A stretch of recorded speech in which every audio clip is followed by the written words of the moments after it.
is Jane, and I am here for another DIY with Suffolk Public Library using everyday household objects.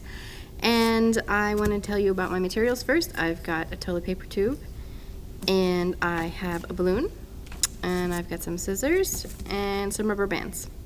So what we're going to make today are marshmallow shooters.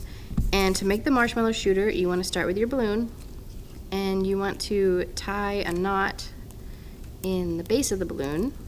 And this part you might want to do for your kids because it can be pretty tough. It's pretty tough for me. And then what you're gonna do is you take your balloon and you're just gonna cut the very top off. So like right along here. And then once you cut the top off of the balloon, you're gonna put that over your toilet paper tube like that. You can just use the balloon, but I don't know about you, but most kids seem to be pretty enthusiastic marshmallow shooters.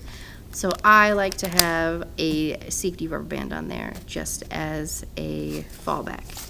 And to explain how it works, you just basically are going to pull back this end of the balloon. That's going to be your trigger, and you let it go to launch your marshmallow. And a big important tip is when you're pulling it back, you want to see that the marshmallow has kind of fallen into the very end of the balloon, because that's going to how you're going to get your real distance. And some extension activities you can do with this. I like to set up different targets to give kids kind of a goal for what they're trying to shoot for. This is a very good activity for outside because these get a lot of distance. Those marshmallows can really fly.